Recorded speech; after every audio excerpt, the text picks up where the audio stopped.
గౌతమిపుత్ర శ్రీ యజ్ఞశ్రీ శాతకర్ణి. ఈయన పూర్తి పేరు ఇది. యాక్చువల్లీ గౌతమిపుత్ర శాతకర్ణి వేరు, ఈయన వేరు. ఈయన కన్నా ముందు వాసిష్ఠిపుత్ర రెండో పులమావి అని మీకు నేను చెప్పడం జరిగింది.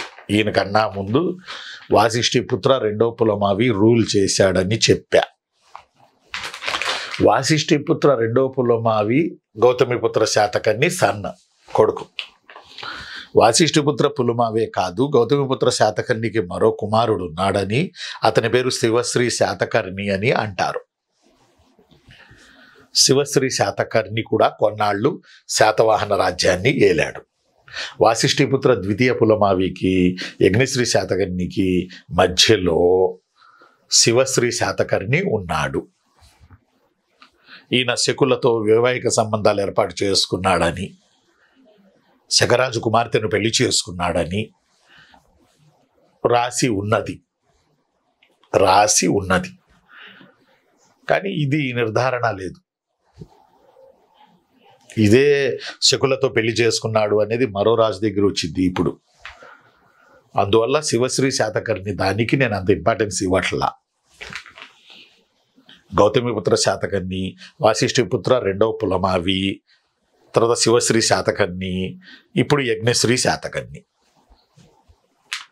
అంటే ముఖ్యమైన రాజుల వరస పరంపర మనం తెలుసుకుంటున్నాం.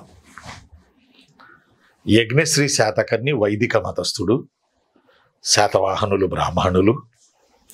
30 మంది రాజులు 450 ఏళ్ళు శాతవాహనులు మనల్ని పరిపాలించారు. అయితే యజ్ఞశ్రీ శాతకర్ణి అనేటప్పటికీ నిన్న మనం ఆచార్య నాగార్జునుడి గురించి రిలేటెడ్ చెప్పాం. ఆచార్య నాగార్జునుడు యజ్ఞశ్రీ శాతకర్ణి వద్దకు వచ్చాడని, యజ్ఞశ్రీ శాతకర్ణి ఆచార్య నాగార్జునుడికి నాగార్జున కొండ వద్ద పారావత విహారాన్ని నిర్మించి ఇచ్చాడని, అది రకరకాల జంతువుల ఆకారాల్లో పక్షుల ఆకారాల్లో ఉందని, ఇక్కడుండి ఆచార్య నాగార్జునుడు మహాయాన బౌద్ధాన్ని ప్రచారం చేసుకున్నాడని, ఆ పరంగా విజయపురికి నాగార్జున కొండ అనే పేరు వచ్చిందని, అది నాగార్జున సాగర్ వద్ద ఉందని మనం గమనించుకోవాలి. మనం ఏం చేయాలి చిన్నులు? మనం ఏం చేయాలంటే గమనించుకోవాలి. అయితే ఇంకొక ఇంపార్టెంట్ పాయింట్ ఇక్కడ లేకపోలేదు. ఆచార్య నాగార్జునుడు బోలెడు బుక్స్ రాశాడు.